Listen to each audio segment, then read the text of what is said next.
Chinese TV makers vigorously fought the case, including TCL.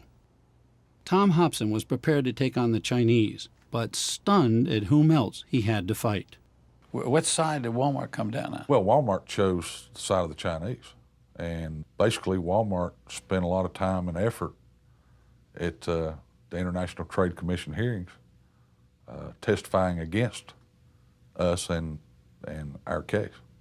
When I asked a Walmart spokesman, he said he could not address this specific case. On the question of dumping, does Walmart have a position on dumping cases? I think we should weigh in if we feel a need, if there is an issue that we see that perhaps needs a perspective from the retail trade ourselves, or if we're asked to. And do you see Walmart's position weighing in on behalf of the American manufacturers or on behalf of the foreign companies that are supplying you? I think it has to be a case-by-case basis.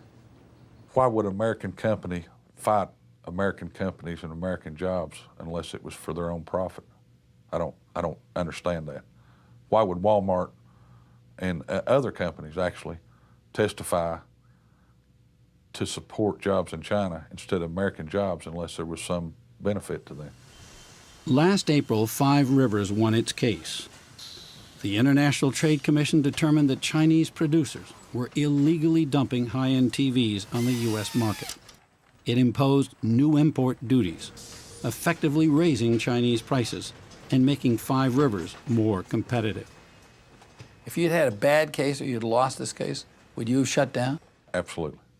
There's no doubt in my mind that if we had lost this case, this factory would not be in business.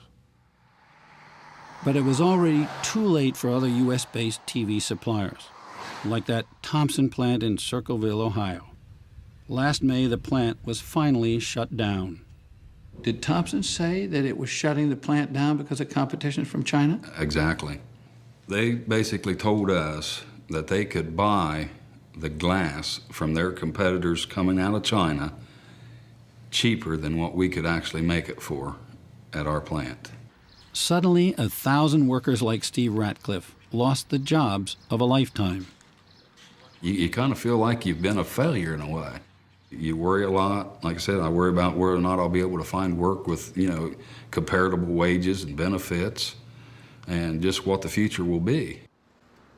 Job opportunities for the kids coming out of high school in this area today are very much lower than they were 10 years ago. There are a lot of people in this community who have families that the father worked 30 or 40 years at the plant, then the son got employed, and the third generation has been employed at some of the plants. And those are gone now. And there's no opportunity for that. What are those high school kids going to do? We don't know. We don't know. Now you see something. Now you see now. You done fucked up, you know that, don't you? I see what I'm saying? I thought... No, so, I'm saying that you done fucked up now, you know that, don't you? Yeah, You know you done fucked up, don't you? You know it, don't you? No, you done fucked up. Ironically, it may be Walmart to the rescue.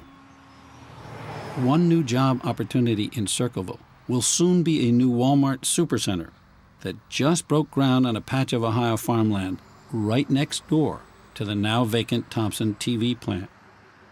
How would you feel about working for Walmart? I don't know whether I'd really want to work for Walmart or not, to be honest.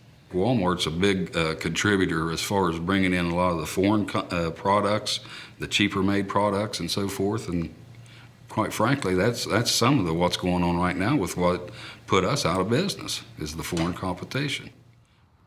And for those who lost jobs at Thompson, Walmart jobs represent a steep cut in pay, almost half of the $15 to $16 an hour they made at Thompson, and a far cry from the pension, health care, and job security benefits long the norm in U.S. industry. Is Walmart good for America? If you want these low prices, then you go buy your products from Walmart. But what does that actually do for this country? It's putting people out of work, that's what it's done. And it's lowering our standard of living. That's the bottom line.